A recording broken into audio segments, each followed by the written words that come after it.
Greetings to all of you who joined today's satsang. Our topic today is a very light topic, unraveling the mysteries of life and death. You may think I am being facetious, but I say this sincerely. We will be discussing this topic as explained by our Guru Paramahansa Yogananda ji. And this is the miracle that will occur. If you follow me closely with deep attention, at the end of the satsang you will say, life and death are no more a mystery to me. Life can be a blessing and death is nothing to be afraid of. I fully understand their nature and purpose. I think it is safe to say that before we discovered Guruji's teachings, most of us did not understand this mystery of life and death. We did not know who we truly are, where we come from, and where we will go after we die. I still remember a particular day in my life when I was still a school-going kid. I don't remember the date, but the memory is very vivid. All of a sudden, this thought entered my consciousness. One day, my parents are going to die. They will no longer be with me. I still remember the cold dread that clutched my heart and the nameless fear I experienced. And this was one of those experiences that eventually led me to Guruji's teachings. I wanted to know why we could not live forever, why we had to die. And many years later, when I read the life of Lord Buddha, I could relate to what happened in his life. Many of you may know the story of this great prince. He was called Siddhartha Gautam when he was born. And because of a prediction made by the royal astrologer at the time of his birth, which said that he could either grow up and become a great king or a great ascetic, his father, naturally wanting that he should become a great king, made all arrangements so that the prince, Siddhartha Gautam, experienced only pleasure and happiness. No sick person, no old person, dying or dead person were allowed to be around or in the presence of the prince. He was always cocooned in the luxury of palatial luxuries. After he grew up, Siddhartha Gautam got married and had a child. Then his father, feeling that now that this boy is entrenched in family life, it is very unlikely that he is going to become an ascetic, he relaxed his rules. So one day, when Siddhartha Gautam expressed his desire to go out of the palace precincts, before that he was not even allowed to do that, his father relented and let him go, accompanied by his trusted charioteer. And to cut a long story short, on that first journey out of the palace, he saw an old man, a sick man, and a dead person. And never having encountered people like that, he asked his charioteer, "Who are these people? I never saw such people around me until now."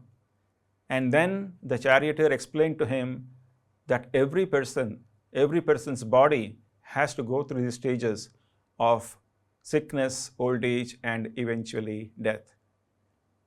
The prince was puzzled and alarmed. He asked the charioteer, "Do you mean to say that even my body will have to go through these changes of sickness, old age, and death?"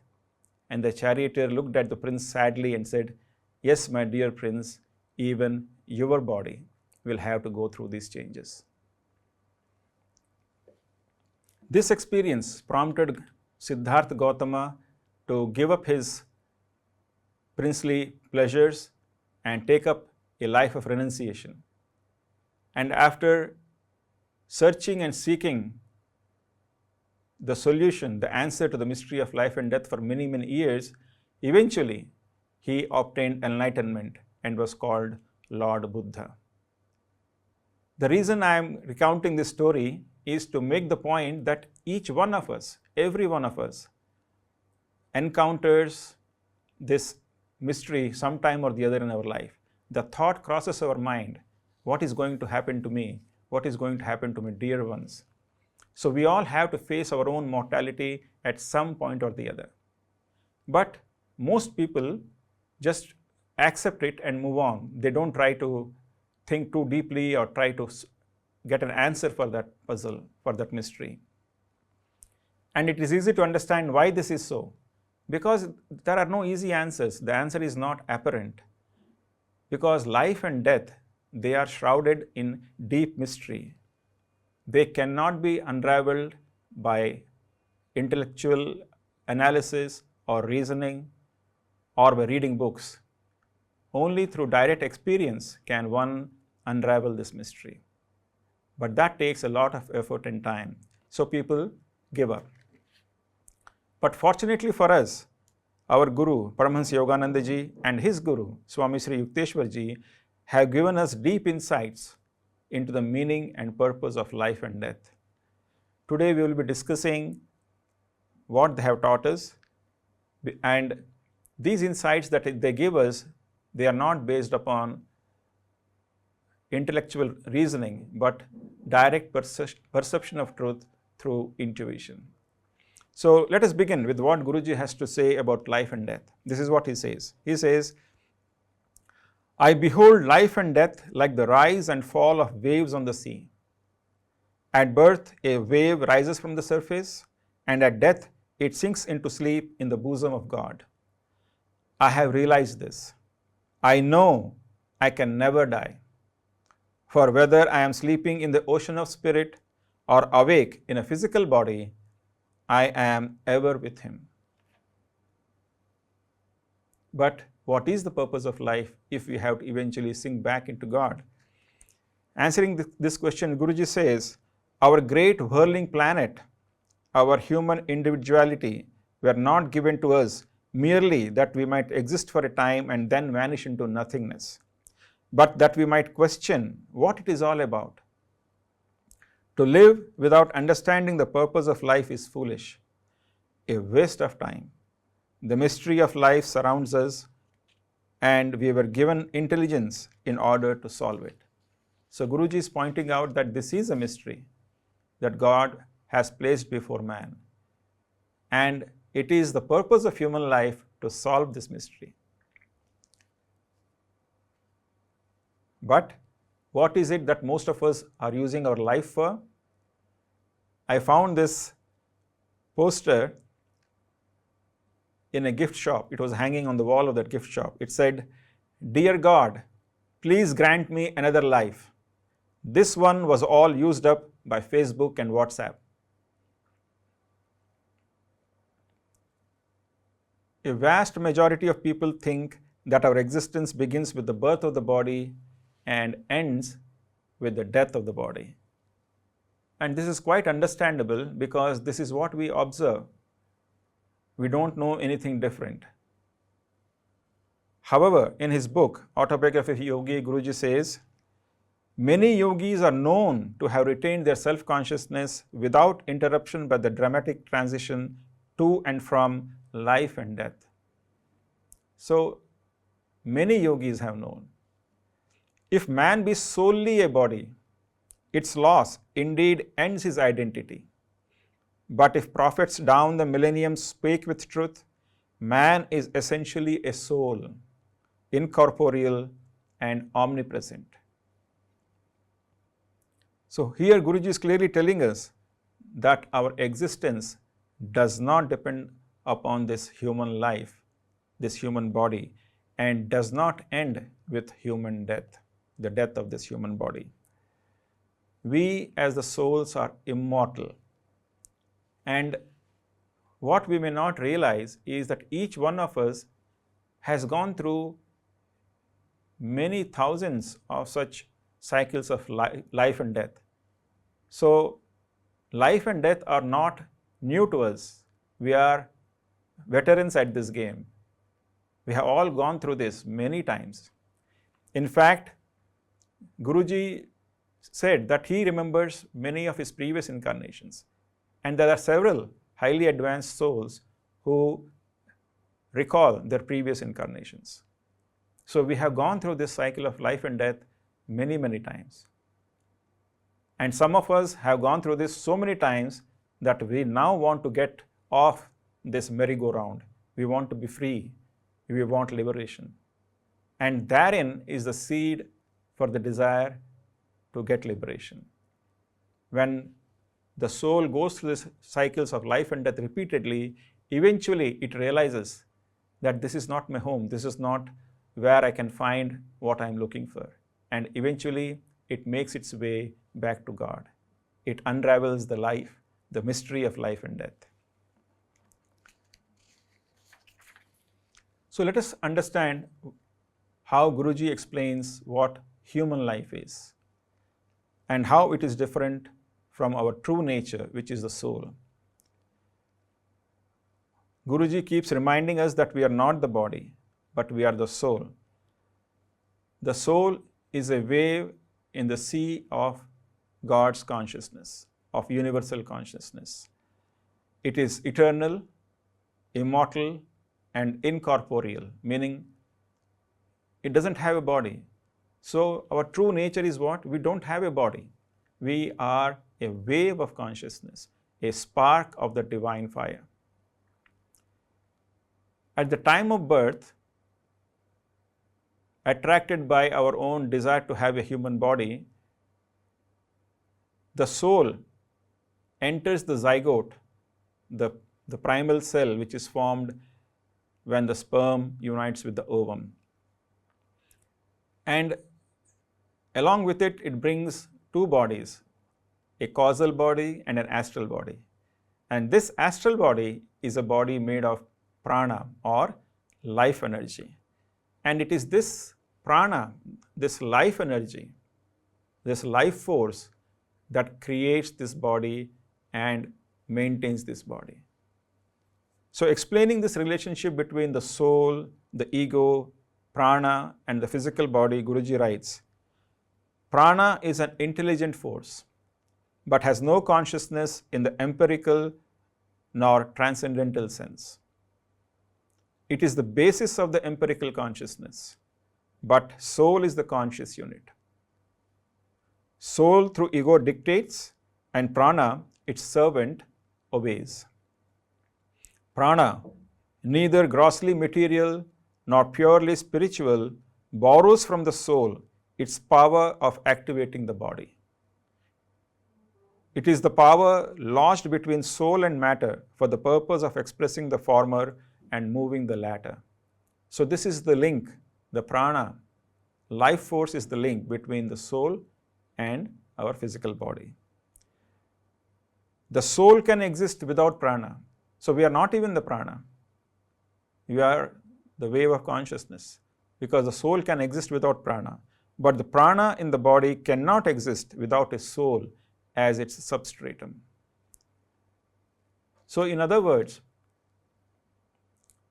there is a subtle, invisible, intelligent energy which is keeping all the cells of our body together and making it work like one organism. And this prana, this intelligent prana, is a faculty of the soul. It is not a faculty of the physical body. And it is this prana which gives life to the body.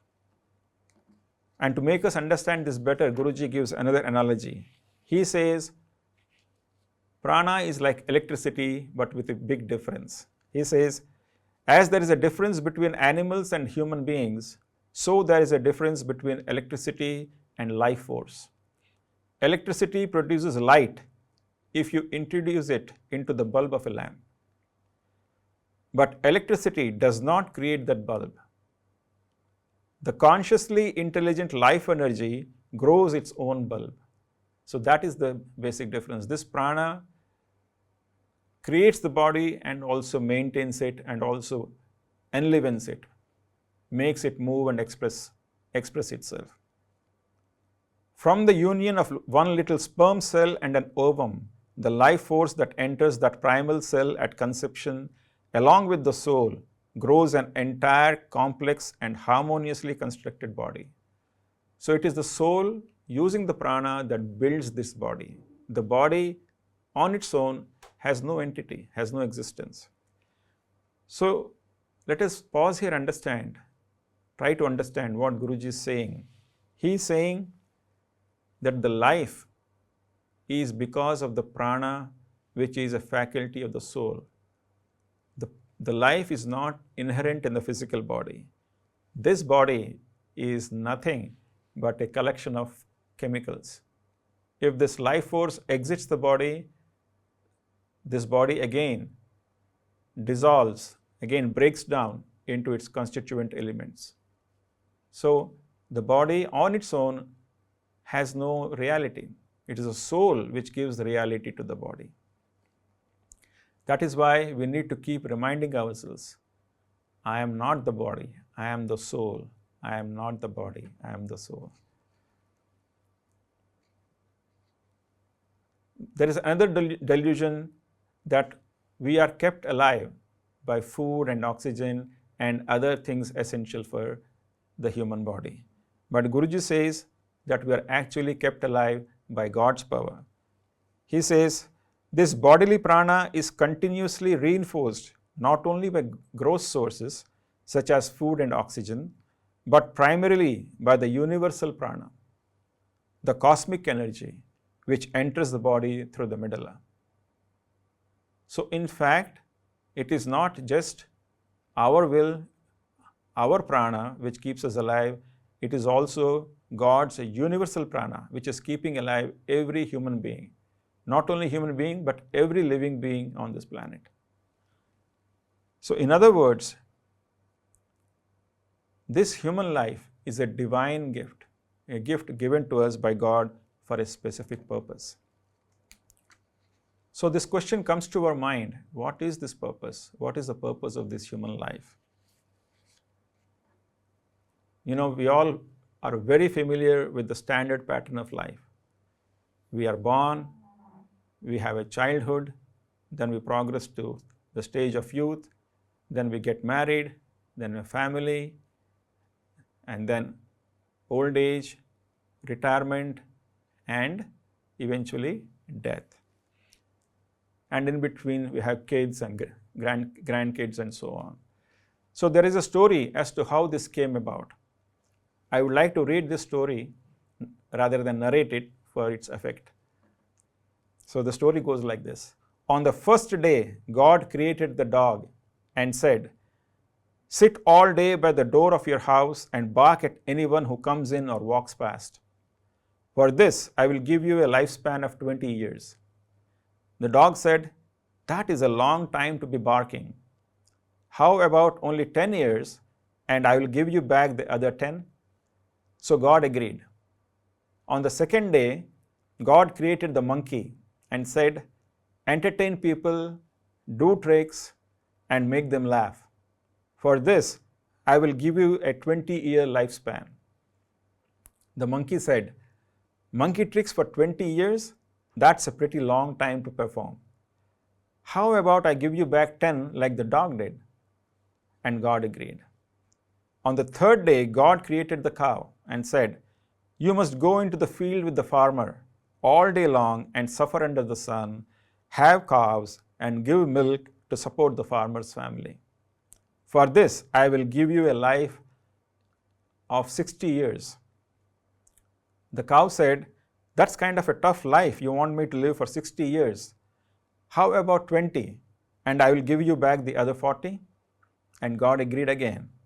On the fourth day, God created humans and said, eat, sleep, play, marry, and enjoy your life. For this, I will give you 20 years. But the human said, only 20 years? Could you possibly give me my 20, the 40 the cow gave you back, the 10 the monkey gave back, and the 10 the dog gave back? That makes 80. Is that okay? Okay, God said, you asked for it. So that is why for our first 20 years, we eat, sleep, play, and enjoy ourselves. For the next 40 years, we slave in the sun to support our family like an ox. For the next 10 years, we do monkey tricks to entertain our grandchildren. And for the last 10 years, we sit on the front porch and bark at everyone. Life has now been explained to you. There is a quote that is attributed to Aristotle in which he says, "Happiness is the meaning and whole purpose of life, the whole aim and end of human existence." Aristotle got it partially right because he does not clearly define what this happiness is. Now, we have to understand what is this happiness Aristotle is talking about. It is not the transient emotion we feel when some desire we had is fulfilled. Guruji explains that the one single purpose behind everything we do is joy. We all want to experience that special kind of joy which is ever existing and ever new, the Satchitanand, which is another name for God. That means ever existing, ever new joy, and ever conscious, ever existing, ever conscious, ever new joy. But all our life, we vainly try to find and experience that joy in the outer life, and there it doesn't exist. So that is the great delusion. Guruji says that when God created man, his intention was that God will enjoy the creation without getting attached to it, and at the end of his lifespan, he will merge back into him. That is, we all should have merged back into God. But because of Maya, the cosmic delusion, we forgot our divine image. We forgot what it was that God intended. And so we got attached to this body and bodily pleasures. And it is because of this body identification that we have to keep reincarnating. So that is the only reason why we have to keep on coming back. Bodily desires, desires that can be only fulfilled by this body. And we have to keep on doing this until we once again realize our true nature as souls. And once we do that, we get liberated and merge back in God. So this is what Guruji is saying here. He says, the purpose of reincarnation is to provide opportunity for man to go on working out all his desires and expressing all that he wants to express until he realizes his true nature as a child of God and understands that reunion with God is the true object of all his seeking, the goal of all mankind. So that is the main purpose. We have to rise above our desires, rise above our physical karma, and realize ourselves, our true nature as souls. There are a few souls, like our gurus, who are born for the upliftment of humanity. But for the most part, men are born because of unfulfilled desires and karmic compulsions. And these will keep man trapped in the repeated cycles of life and death until we learn to overcome this physical karma and body consciousness, bodily desires. And that is the goal of all spiritual practices.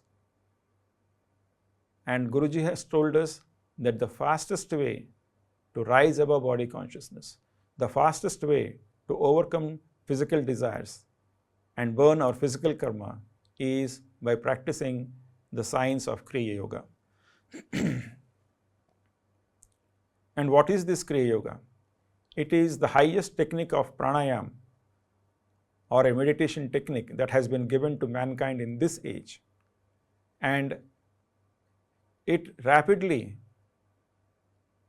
takes us back inside to make us realize who we truly are. And why is it so effective? Why is Kriya so effective?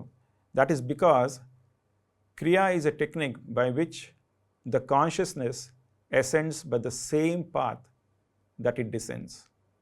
Guruji explains elsewhere that our human consciousness or the soul's consciousness descends into the body through the spine and through the nerves. So through the Kriya, what we do is we ascend again through the spine and go back the same way that we descended into this body. That is why it is such an effective method.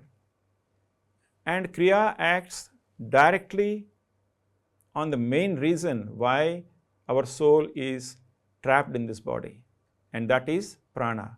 Prana is that link and also the knot which ties the soul to this body. And when we practice Kriya, we are directly working on this energy, on this prana. We pull these pranic currents from the bodily organs and take it back into the spine.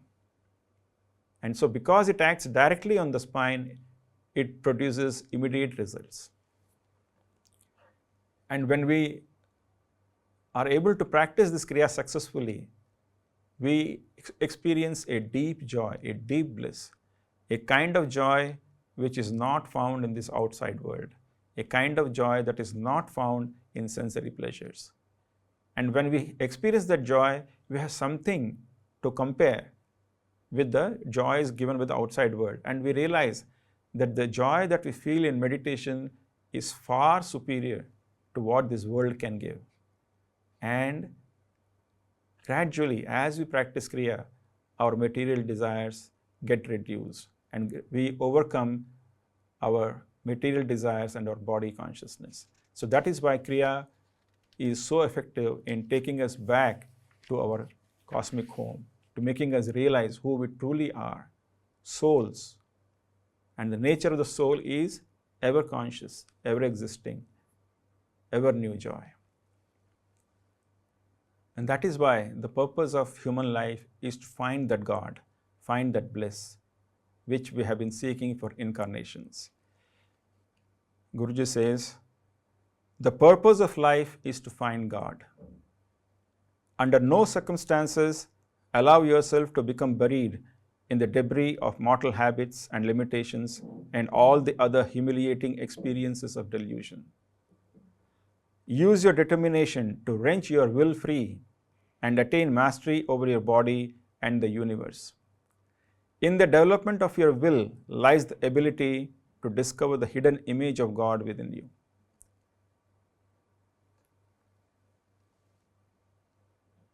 I remember attending a class that was given by Swami Anandamayi. It was a class for the monks. And in that, Swamiji asked this question, what is the purpose of life? That was very easy. Everyone said finding God. And then Swami Anandamayi followed that up with another question, what else? So the monks started thinking and then giving different answers. Somebody said, loving everyone like our own, serving humanity, helping others also to attain enlightenment, and so on and so forth. For each answer, Swami Anandamayi just shook his head, saying, no, not correct. And then eventually when we all gave up, he said, nothing else. So he was trying to drive home a point. The only purpose of human life is to find God. You see, for many people, this concept is very difficult to understand and even more difficult to implement, to put it into practice. Because the world imposes its own ideas and values on us, whether we want it to or not. It is so easy to spend a whole lifetime, perhaps several lifetimes, pursuing the so-called noble pursuits like arts, sciences, serving humanity, and so on. Now, don't get me wrong, these are all very praiseworthy. They are really noble, but they won't lead us to self-realization. They will not help us unravel the mystery of life and death, which is the main purpose of life.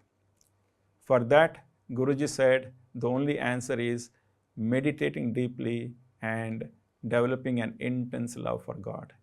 Only these two things can take us back to God. To give an analogy, if a person is locked in prison, what is it he wants most? I mean, he wants to get out of the prison. Instead, what is the world teaching us? How to make the prison beautiful, how to make the prison strong, how to even live longer in this prison. It is not teaching us how to escape this prison. So these are all laudable objectives, very good objectives from a worldly standpoint, but not from the soul's perspective. If you ask the soul, all it wants is freedom. All it wants is to ever remain in that state of Satchitananda. So you see, even though this human life, it looks very beautiful, but it is a prison house as far as the soul is concerned. For this omnipresent, omnipotent soul, even the most beautiful earthly existence is actually a prison. Imagine there is a very powerful person, and he's locked in a cage. He is chained to the bars of the cage, and he has been hypnotized into believing that he does not have the strength to free himself. That is the condition of the soul in the human body. And that is why the saints keep reminding us that it is our duty to free ourselves from this cage, not get attached to this cage. As human body is subject to change due to disease, old age, or sickness, a time comes when it becomes unfit for the soul to fulfill its desires. And that is the nature of this body, nature of this creation. Everything keeps changing. It's a constantly changing world. So the body goes through the changes of growing up into an adult, then old age, and eventually death. When that stage is reached, when the body is no longer fit for the soul exits it along with two of its subtle bodies, the causal body and the astral body, the pranic body. And when that happens, when the soul exits the body experiences physical death. The moment we hear the word death, we become serious, as if some tragedy has occurred.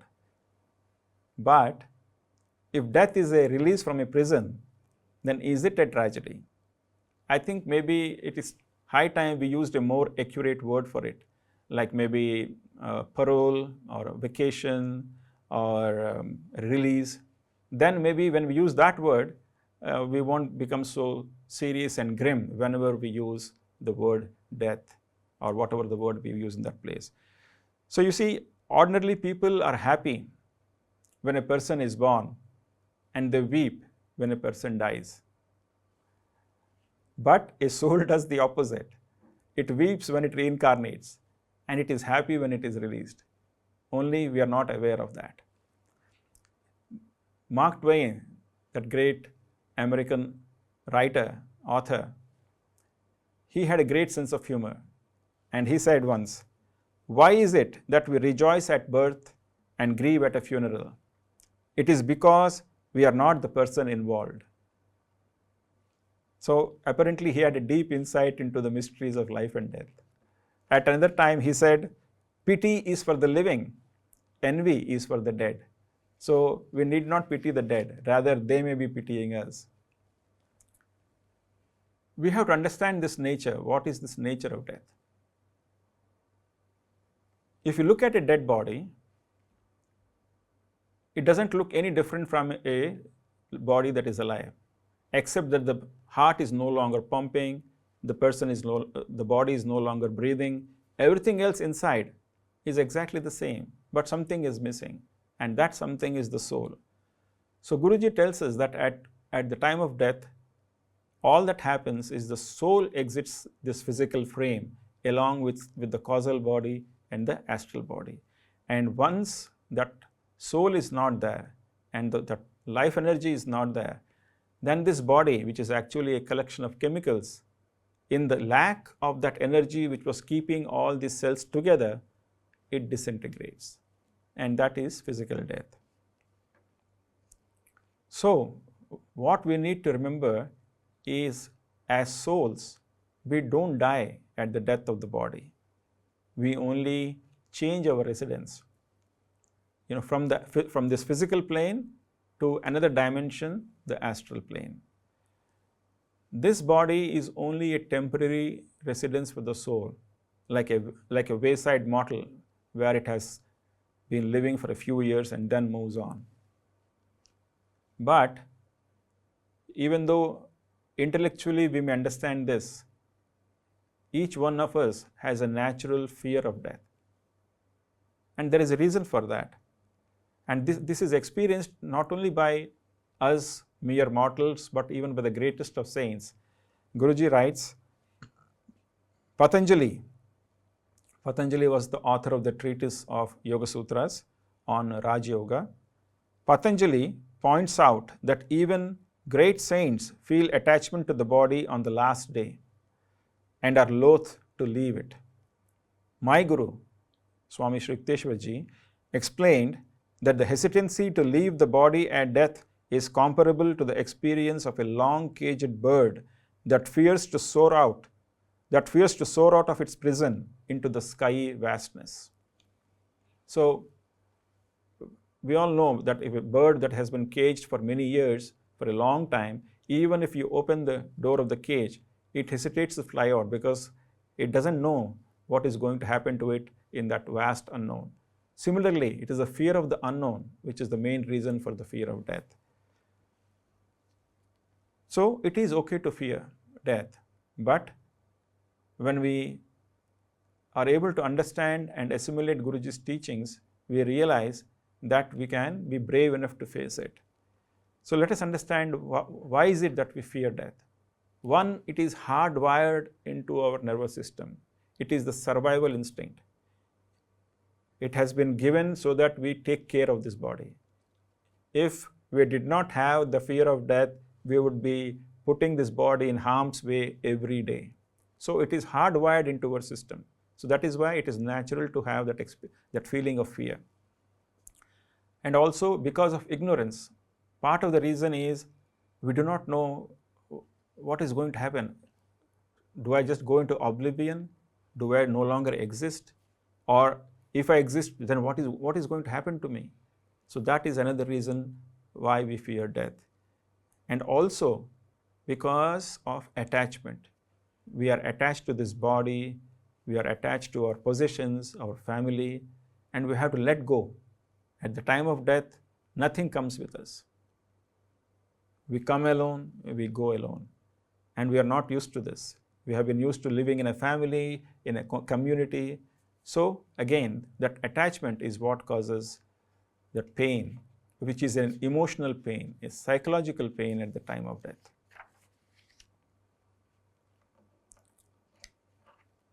Explaining the nature of death, Guruji says this. He says, death is the complete switching off of prana, life force, from a particular body bulb.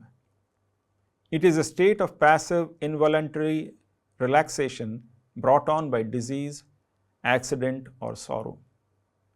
The forcible, sudden, and permanent disconnection of the life current from the body bulb, which many persons suppose to be the extinction of life, is in reality only a temporary state. So death is not a permanent state, it is a temporary state.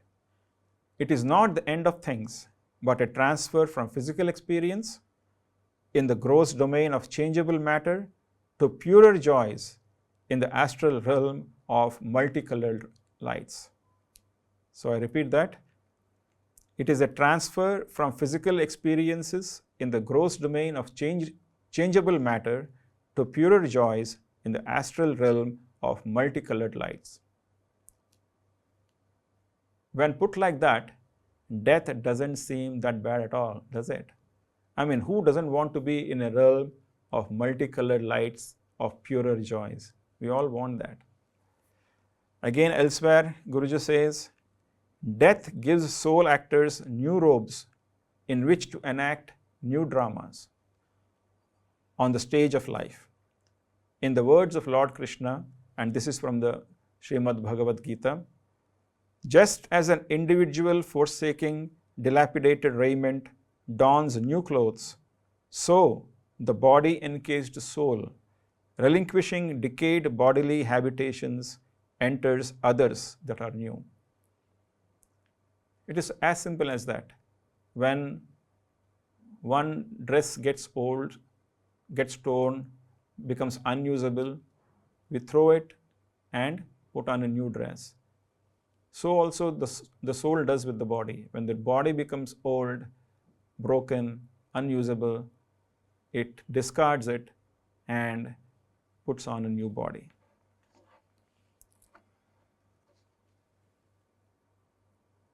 So that is the nature of death. We have to remember that.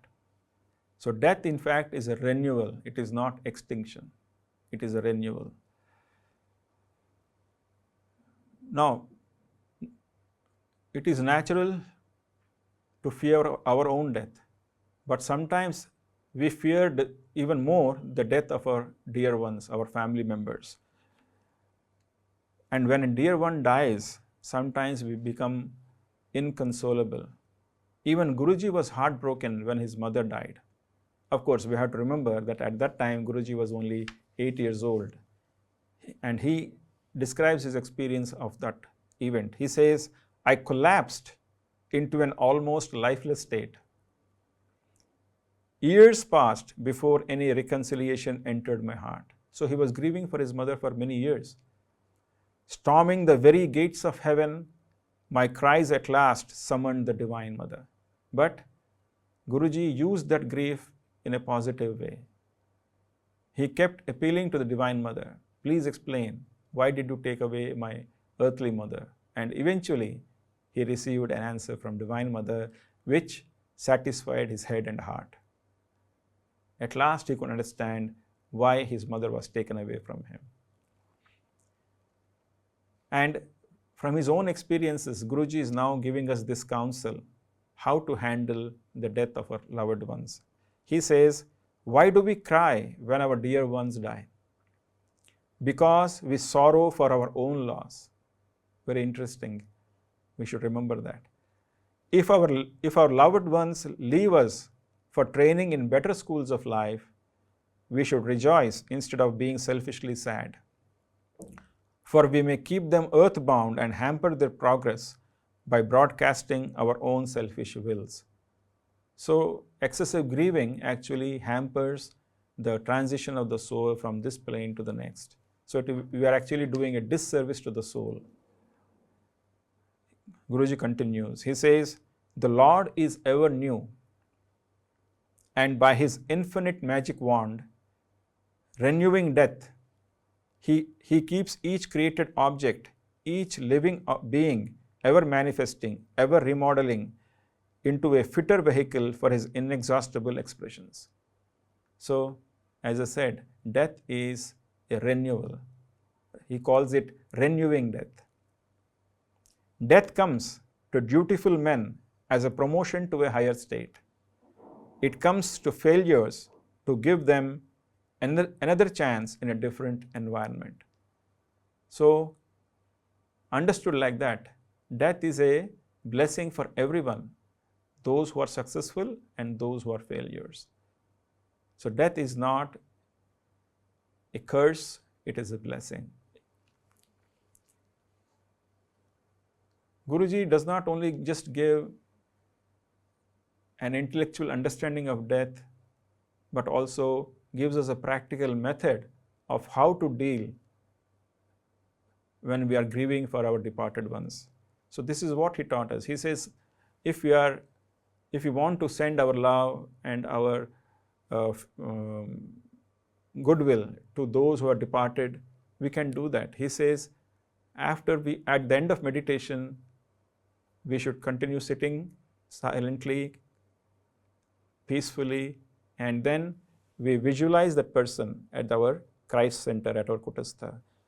Whoever we want to send our love, we visualize that departed soul as we knew him during his physical existence. We bring that image of that person at the Kutastha, and then we send him our heart's love, our heart's feeling of love and joy, and tell him that, please receive my love. I will love you always.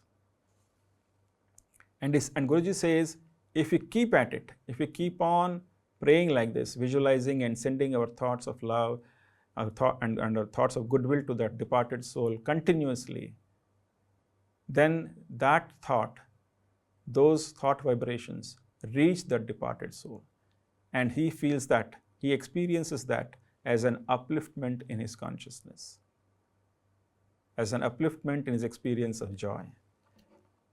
Guruji says, such thoughts give your loved ones a sense of well-being, a sense of being loved. They have not forgotten you any more than you have forgotten them. So try that.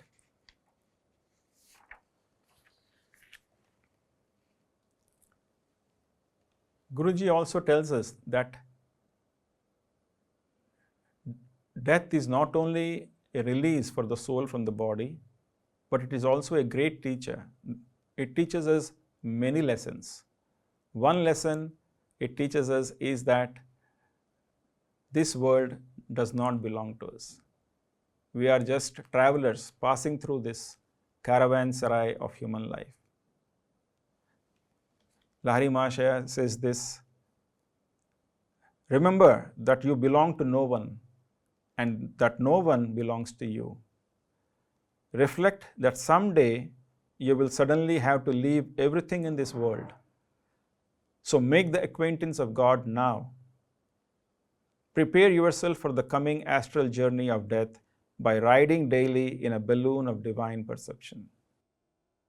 Through delusion, you are perceiving yourself as a bundle of flesh and bones, which at best is a nest of troubles. Meditate unceasingly that you quickly behold yourself as the infinite essence, free from every form of misery. Cease being a prisoner of the body. Using the secret key of Kriya, learn to escape into spirit. I think this captures all that we have been discussing for the last half an hour or so. Guruji says that death also teaches one more thing. It teaches us not to limit our love only to our family members, only to our dear ones, but to expand that love to include everyone, to embrace the entire humanity. And not only humanity, but everything. And he expresses that thought beautifully in this passage. He says, you must love the world as you love your nation and your family. I tried to love the whole world, but it was not easy. As soon as I looked at my family, my love lost itself there. But one by one, many of those dearest to me died. I thought that nature was very cruel. Then I began to realize that my love was undergoing discipline, that I was to expand my love, not limit it to my family. God showed me that it was He whom I loved in my loved ones. Then from within, my love began to expand to all. I could no longer feel partiality towards family. So through death, when our dear ones are taken away from us, God is telling us, don't limit your love to your loved ones. Love everyone. He is saying, try to recognize me in everyone and love me in every person. So that is what we need to learn from death. Now, one thing we have to remember, that though Guruji has again and again said that this body is a prison and death is a release from this bodily prison, never did he encourage committing suicide to escape the trials of life. This human life, even though there are so many trials, it is a great gift, because in one human life, man can make tremendous spiritual progress and even get fully liberated. So each human life provides the soul an opportunity to attain final liberation. And when we discard this gift untimely, then we are breaking a karmic law, and it has karmic consequences in future lives. So we need to remember that. So what is the attitude we should have towards life and death?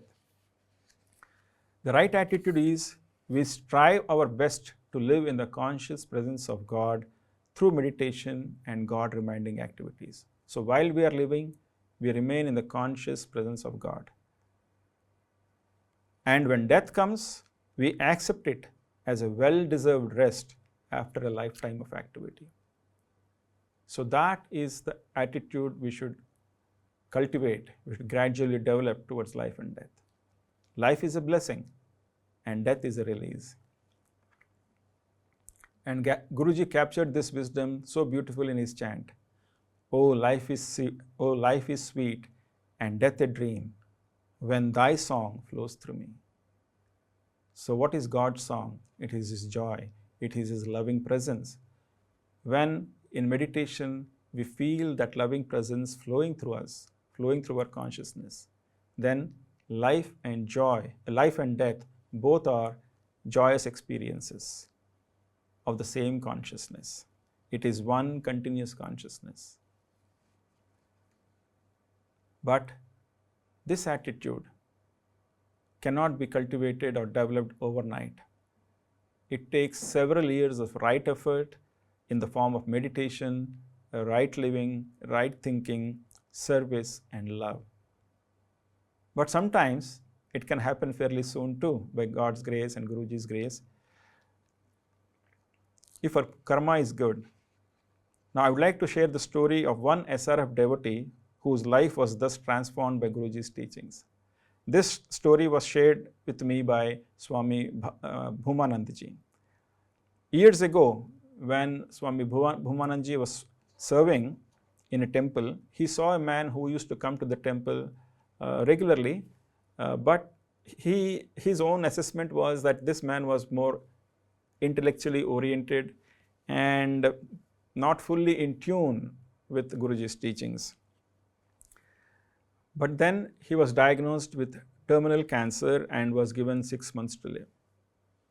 And Bhumanandji says that he got the opportunity to meet this person just a few weeks before he passed away. And he was amazed at the transformation in that man. His face was radiant. He was full of joy. And Swami Bhumanandji says he was one of the most grateful persons he ever met. He was grateful for everything, for Guruji, for Guruji's teachings, for his friends, his family, everything that was happening, full of gratitude. And but that was not how he was before. He told Bhumanandji that before he came on to the Guruji's path, he would criticize everything. So much so that when he would go out on a drive with his friend, he would even criticize the trees. But after coming onto the path, he became such a grateful person. And when he passed, after a few weeks, Bhumanandji heard this from those who were around him. There was a great vibration of peace and bliss when he passed away. So much so that even the nurse who was treating him, she continued to stay in that room to experience that special vibration. It was so powerful. So Guruji's teachings can bring about this transformation even in a small period of time. What happens after we die? We all want to know that. And no one has explained that better than Guruji did in his book Autobiography of a Yogi, in the chapter where he describes the resurrection of his Guru, Swami Shri Yukteswarji, who appeared before him a few months after he passed away. He wanted to console his disciple and also reveal the deepest secrets of the life after death to his disciple, and asked his disciple, Brahmasi Yoganandji, to share that with the entire world. I encourage all of you to read the chapter, especially when you have any fear or anxiety about death.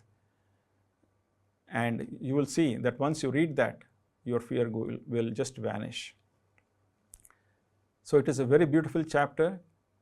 And what Yukteswarji tells in that,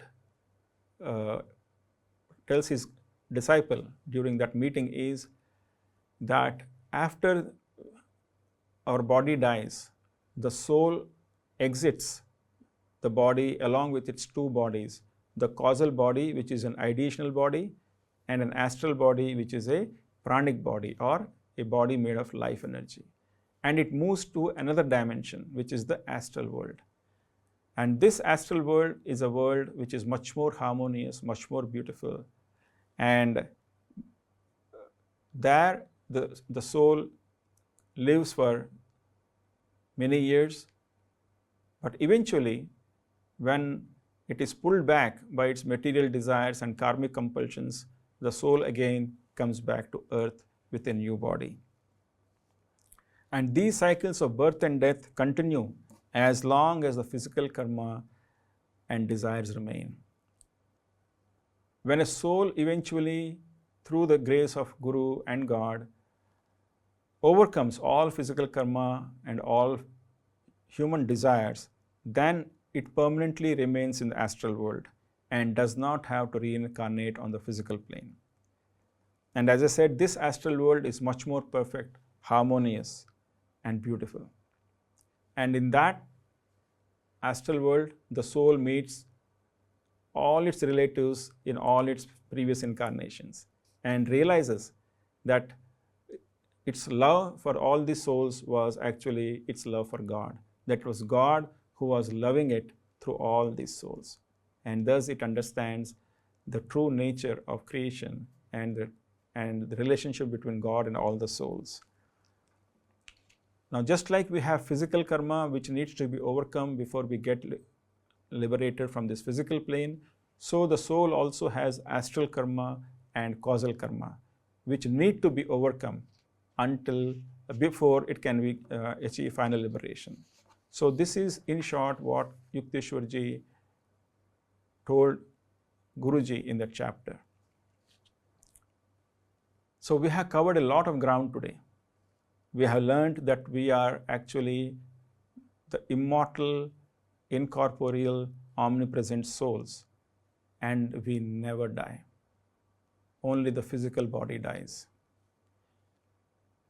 We have been given a human body so that we can fulfill the purpose of human life, which is realizing our true nature as the soul and eventually escaping from this bodily prison. Once we understand that, we will no longer fear death. We realize that death is a release from this prison, and God is giving us a well-deserved rest after a lifetime of activity. So, in the few minutes that are left, let us briefly practice this affirmation, which captures the essence of all that we discussed today. The words of this affirmation are, "Through thy grace, I know that health and sickness, life and death are but dreams. When I finish my dream story of good dreams and awaken behind the world-painted screen of delusion, I shall behold thee as the one reality." So we'll repeat this a few times and have a couple of minutes of silent chanting of this affirmation. So we'll first do loud chanting, then whisper chanting, and then mental chanting. So I will say the words and you please repeat after me. Close your eyes, keep your spine straight, relax your body. Focus at the Kutastha, at the Christ center.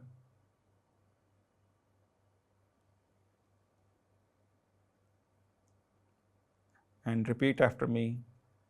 Through thy grace, I know that health and sickness, life and death are but dreams. when I finish my dream story of good dreams and awaken behind the world-painted screen of delusion, I shall behold Thee as the one reality. Through Thy grace, I know that health and sickness, life and death are but dreams. When I finish my dream story of good dreams and awaken behind the world-painted screen of delusion, I shall behold Thee as the one reality. Through Thy grace, I know that health and sickness, life and death are but dreams. When I finish my dream story of good dreams and awaken behind the world-painted screen of delusion, I shall behold Thee as the one reality. Through Thy grace, I know that health and sickness, life and death are but dreams.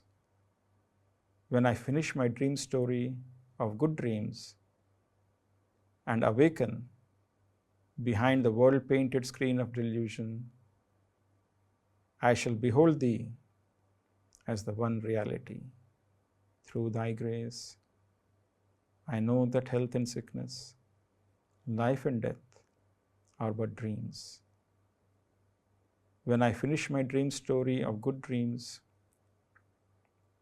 and awaken behind the world-painted screen of delusion, I shall behold Thee as the one reality.